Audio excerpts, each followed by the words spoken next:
My show. Oh, I love this show. You hate this show. I love this show. Why do you love it so much? Because this is the show I love. I better save some for the broadcast. You better be saving the good jokes for the broadcast. That was not ready for prime time. Good thing we're on in the morning. Reach Steven Shaw. New York attitude, Florida charm. Talk so hot, it's a 4-alarm. Right, smart, unafraid. A double shot of truth on your radio waves. Hey, hey, oh, whoa. Time to crank up your radio. Hey, hey, whoa, whoa. Time for the Rick Stevens Radio Show. How are you? What's going on? Hope you had a easy fast over Yom Kippur, which ended last night at sundown. I'm not able to fast anymore because of certain medications I'm on, but I feel for people that have to fast, and hopefully you and I both sealed in the book of life, and my mom too. Thank you for all the good thoughts and the prayers. I really do appreciate it. Matt Lauer is fed up. He's not going to take it anymore. The disgraced former Today host has fired back at a new allegation in Ronan Farrow's new book called Catch and Kill, Lies, Spies, and Conspiracy to Protect Predators. Now, in the book, and it's pretty graphic, NBC staffer Brooke Nevels says that Matt Lauer sodomized her against her will in his hotel room during the Winter Olympics in Sochi in 2014. Now, Lauer admits that he did have an extramarital affair with sex, but insists it was consensual. He wrote an open letter. This is so bizarre. That was absolutely, he said there was absolutely nothing aggressive about that encounter. Brooke did not say anything to object. Of course, Brooke says the exact opposite, that she kept saying no, no, no, no, no. She certainly did not cry, he said. She was fully enthusiastic and a willing partner. At no time did she behave in a way that made it appear that she was incapable of consent. And she seemed to know exactly what she was doing, he said. The only concern she expressed was that somehow someone might see her leaving my room, and she embraced me at the door as she left. This Catch and Kill book will be out on next Tuesday. Sorry, got distracted for a second. So basically, one of the most powerful men in media didn't actually physically force himself on a low-level staffer. Matt Lauer's got to be the biggest schmuck, and he doesn't even realize it. And after, so many lies and cover-ups, I just can't take Lauer for any kind of truth whatsoever. I mean, that's just insane. And the book feels like something I have to read, but I have no desire to. I don't need to hear about and or see any of that crap. I mean, it's just, it's disgusting, quite frankly.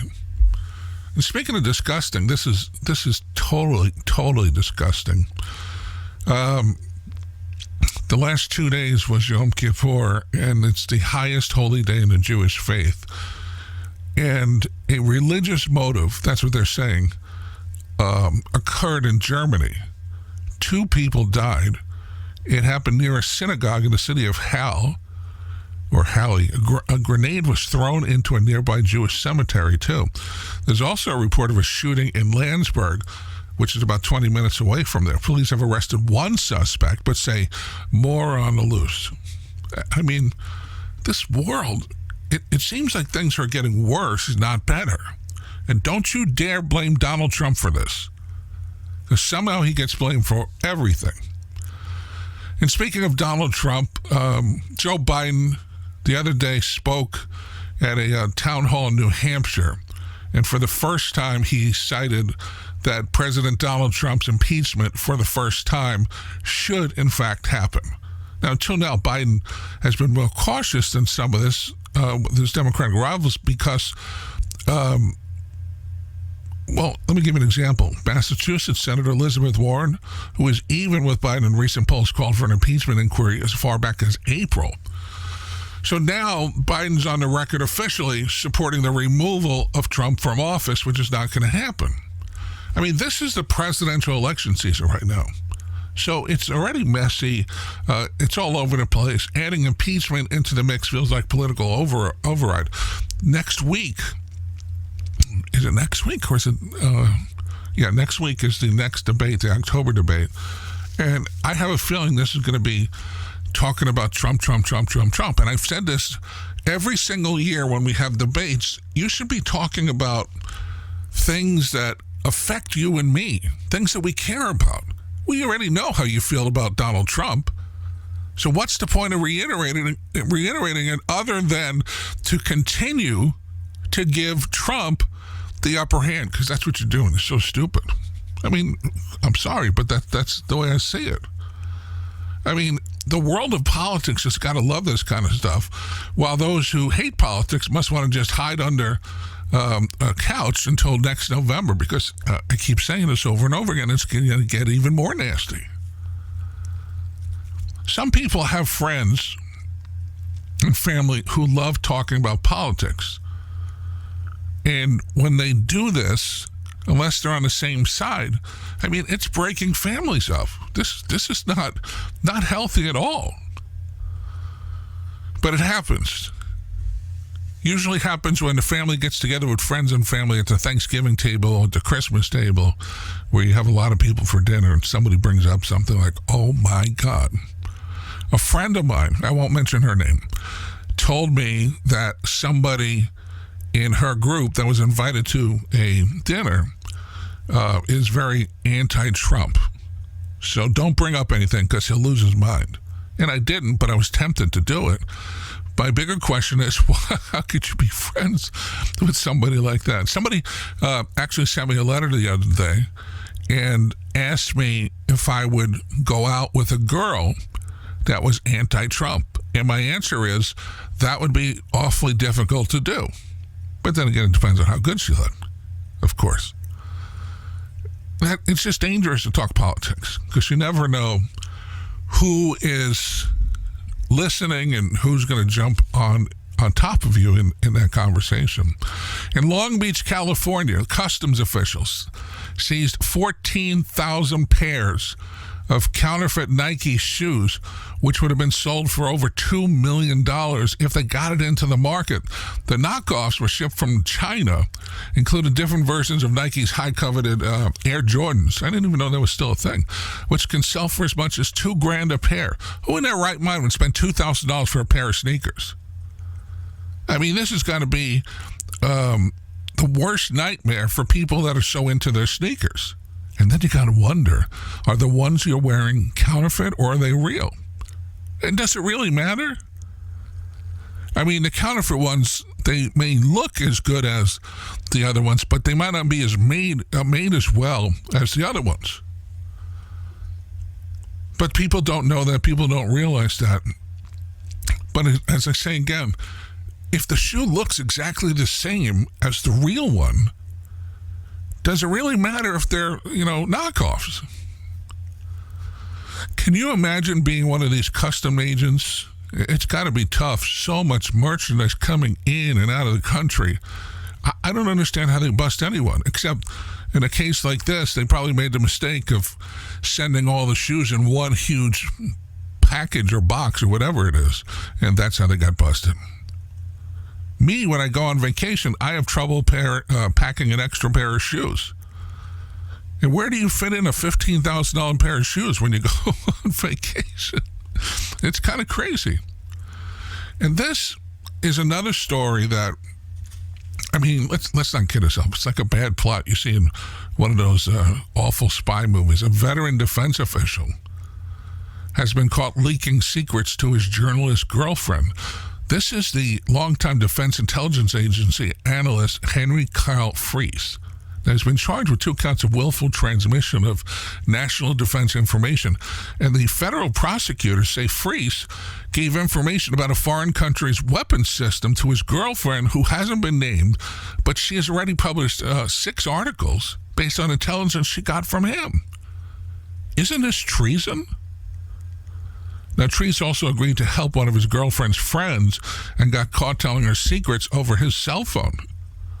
I mean, this is enough details for someone to connect the dots and figure out who the journalist is and what kind of leaks there were. But the journalist's employer needs to fire her because this is a serious breach of the journalistic code of ethics. I mean, shouldn't this guy be condemned for this kind of stuff? I feel like I'm missing part of the story, but I'm not. So to me, that's just one of those things that's very, very careful. I love this kind of stuff. It's things that stress out people. They always come out with these new lists and right around the holiday time. But if you have stress and you have anxiety, this new survey, they asked about 2,000 people to rank the top things that give them this anxiety. You could probably guess what number one is, which you might even be stressing about right now. So let me give you the top 10. I'm going to go backwards, okay? Number 10 is large crowds. Number 9 is public speaking or performing. Number 8, your significant other. Number 7, politics. Number 6, meeting new people. Number 5, conflict with others. Number 4, health issues. Number 3 is money. Number 2 is social gatherings. And number 1, 47% of people said it's one of the top things that gives them anxiety. That, of course, would be work. I can't imagine that. I love my job. No stress at all. And the survey also looked at the top things at social media that stress us out. The top 3 are the pressure to be perfect, the pressure to seem successful, and the pressure to be charming and funny in your posts. So, why stress out over these things? I mean, I guess it's different for me. When I first started in radio, and one of the first gigs I had to do was stand up in front of, it was actually in Tallahassee, and the Tallahassee Leon Civic Center, Leon County Civic Center, I think it was called. I had to stand up on the floor in front of 14,000 people and introduce myself and talk about my morning show. That gave me anxiety. But it goes away after a few minutes. Once everybody starts yelling and screaming your name or starts clapping, it's in the bucket. Now, to me, it's nothing. I mean, I've been on the microphone at Shea Stadium, at Yankee Stadium, at Madison Square Garden, at Radio City Music Hall. I'm used to that kind of stuff now, so that wouldn't stress me out at all. I mean, you always feel like there's a little bit of maybe stress or nervousness, but again, it goes away pretty quick. But I know that feeling. I've had that feeling before, but not as often. There's a part of the year in the season we're just drinking a pumpkin spice latte. It doesn't do it for a lot of people anymore. So if you want to spice things up, see what I did there? Starbucks has just blogged about some of the secret menu items people have been ordering this fall. And the one that's getting the most attention, I can't read my writing, is the caramel apple pumpkin spice drink. It's really a combo of 2 different items from Starbucks. Their caramel apple spice drink and the pumpkin spice latte. So it's made with steamed apple juice, cinnamon syrup, pumpkin spice, whipped cream, and a caramel sauce drizzle. I mean, I suppose you could also just order an IV drip of pure sugar, but either way, come on. So if you try to order one and the barista gives you a confused look, you can help them out by ordering the caramel apple spice drink and asking them to add 2 pumps of pumpkin spice. I haven't drank coffee in more than 2 years. I used to, when I got into the radio station, go through an entire pot, literally, before the show even started, then drink during the actual show. My neurologist said since I had the stroke, lay off the coffee. Not good for you. And I'm not sure. I kind of miss coffee. When I'm sitting somewhere and I smell a nice pot of coffee, I never did the coffee for the caffeine. I did it for the taste. Because the caffeine never affected me. As far as I know, anyway. It's not the kind of thing where I would drink 5 cups of coffee and all of a sudden start talking really fast or anything. It didn't have that kind of effect. It was just that I like the taste and I like the warm drink, especially through the winter months when it's a little bit cool. there's some new stats, and I'm not sure which is the saddest one, but there's a new survey found the average American eats 387 meals alone each year, or about 1 meal a day on average. I hate eating alone. I'm one of these people that you'll never find in a restaurant by themselves because I guess when I was younger, it was never acceptable to me anyway. I know a lot of people that go to the movies by themselves, that go out to dinner by themselves. I'm not one of those people. I'd rather be with a really nice looking girl and enjoy it more. Number 2 is 2/3 of us feel like we're not really eating alone as long as, and this is crazy, as long as we've got our phone with us. Huh? The average American now eats as many meals alone with their phone as they do with one person that they know, including spouses and children. 6 solo meals with our phone each week and 6 with the person we eat dinner with the most. It's a little bit confusing to me. What is the phone unless you're doing FaceTime? The survey found that most of us don't actually think there's a stigma about it anymore, but 68% even look forward to eating alone.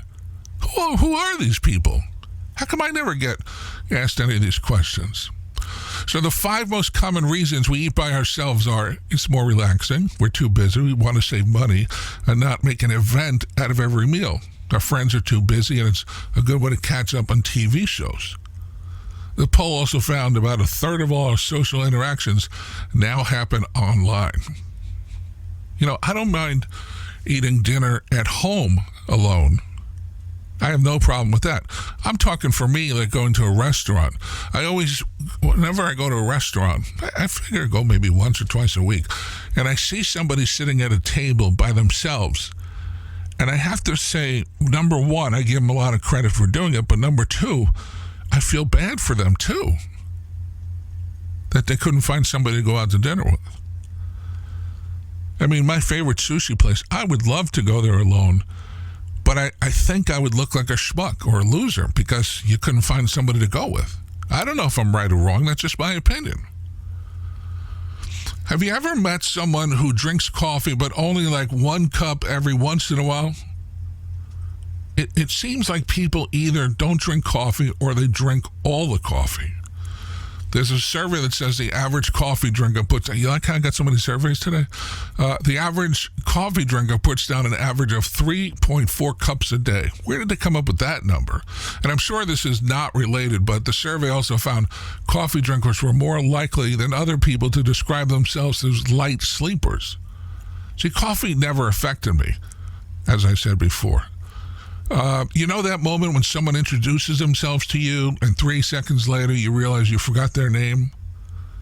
A lot of people would like to keep it that way forever, then ask them for the name again. I hate when that happens.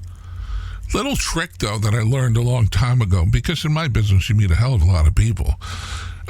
When somebody tells you their name, repeat it out loud, and that's stored into your short-term memory banks, and it's easier to remember the name. Now, according to this new survey, more than 1/3 of people say they'd rather not ever know someone's name than admit that they forgot it and they don't want to ask for it again. They also found that 35% of people say that they won't ask someone to repeat introductions. 23% said they're, quote, too respectful to ask someone, then do them a little favor. And, it's mind-blowing to me. Listen, I had some people ask for the address to send a letter, or you can put some money in it, too. I wouldn't want that. It's Rich Stevens, R-I-C-H, Stevens with a V, Box 8052, Box 8052, Delray Beach, 33482. Again, Rich Stevens Show, Box 8052, Delray Beach, 33482. I think it'd be kind of cool if people just sent a nice little note and stuck a $1 bill in it. I'd feel better what I'm doing. Speaking of feeling better, I don't know if this makes me feel better or it's just something that, this is amazing. Costco is always coming out with these crazy size things. You know, it's funny because a few years ago, you always got like a 2-pack of something. You never got a 1-pack. My favorite olives that they sell at Costco, oh my God, they're so good. It's garlic stuffed olives. They used to come in a 2-pack. Now they only come in a 1-pack. And it's the same price. But anyway, this may be the largest item on sale at Costco. But it's the only one that I think I would have an interest in because it's such a good price, but it's so scary because this will make you so heavy. They started selling a 76-ounce bucket of Pillsbury chocolate chip cookie dough. That's about 5 pounds of cookie dough, which you can use to make 76 cookies or just eat 76 handfuls. And it's only $7. I mean, how can you go wrong? You could freeze it for up to 2 months if you don't think you can get through it all at once. How would you stick the 76-ounce bucket in your freezer? I mean, that's an entirely different story, you know? I always wonder because when I go to Costco, I see people with pallets, sometimes 2 or more pallets with all kinds of different things. And they're not necessarily like 5 things of paper towels, maybe 1 and a few things here and there, but it's just too many things for the cart. So they use one of those pallets. And a lot of people, work, they go in there for business as well. And I watch, and I wonder, some people, looks like they're just filling up their own house. And you can tell somebody's filling up a store because they'll buy like 5 or 10 items of the same thing. But it's amazing to me how many people go, like I can't go in Costco and get out for less than $100, which is good and bad at the same time. Well, I shouldn't say that. One time I walked in, just got a pizza, which is $9.95. To go. And I love the Costco pizza. The pizza's really great. Here's a secret for you. Order a meat pizza, whole cheese meat pizza. Leave off the bacon and the, I was going to say paramedics, the bacon and the, what do you call it? Pepperoni. And ask for extra sausage. Oh my God, is that good. Speaking of good, there was a woman named Emily Mai, and she just tweeted a video from when the TSA at LAX in Los Angeles stopped her because she had 20 bags of Flamin' Hot Cheetos in a carry-on. And her Louis Vuitton carry-on, which made it even funnier, but she says she had all the bags because she was going to visit friends in South Korea where Flamin' Hot Cheetos are hard to find. So they asked her to bring some of them on the trip. But the TSA thought there was something suspicious that all she had in her bag were the Cheetos, so they inspected them each one by one before they finally let her and the Cheetos go through the gate. See, this is the kind of stuff that I think is good because we know the TSA is really working. And then there's a story, speaking of bags, I'm pretty sure when these thieves opened up this duffel bag that they stole, they probably figured out, here's instant karma. They broke into a car in San Jose, California. This happened over the weekend, but they didn't realize what was inside. It was 4 pythons and a very rare lizard. The bag actually belonged to a reptile breeder named Brian Gundy, and he's just given a talk at a library. He says the snakes and lizards in the bag are worth about $5,000, but mostly he wants to get them back because he's worried about them. He's afraid that when the thieves opened the bag and saw the snakes, they might have just left it there. And this guy says, not everyone knows how to take care of reptiles. I have a concern for them. And the sad thing is, it happened on my birthday. These are animals that I hatched. They are, in fact, my babies. To each his own, I guess. There's so much stealing and shootings and all these things that are going on. But, I just wish that we could go back in time to where we were once before, where A, people got along, B, you didn't have these political arguments every single time. I got a friend that thinks somebody, I'm not even going to mention it because I know I'm talking about him, he's for one of the candidates who's going to be on this next week's debate for the first time out of all the debates. And they're already talking about who made the cut for November. I mean, this guy made it with like something like 3%, and he's on the stage, and people are saying, he's going to do great. Nobody even knows the guy. And then there's Bernie Sanders, who said last night on the news, they did an interview with him, and they said, are you going to be okay to stand for 3 hours? And he said, yes. The guy just had a heart attack and just got out of the hospital. He actually looks a little bit stronger, but it's when he gets on stage and he starts, with his face turning red and everything. I only want the best for Bernie. I don't have anything against him, except this stupid socialistic plans where everybody gets free. It still reminds me of Oprah. You get a car, you get a car, you get a car. That's the black Bernie Sanders. Sorry, I had to throw that in there. All right, if you want to send regular snail mail, maybe put $1 or $2 in the envelope to, I don't know, just because. I tried this experiment several years ago and it worked, so maybe it'll work again. It's Rich Stevens or Rich Stevens Show, Box 8052, Delray Beach 33482, or you can text me or call me on my cell and leave a message, 305-707-7878, 305-707-7878. I appreciate you being here. I appreciate you listening. And you know what I'd like to know in the comments below, where are you when you're listening? And are you listening on your phone, or are you listening on a computer or something else? So just comment below. All right, thanks for listening to The Rich Stevens Show. Have a great day.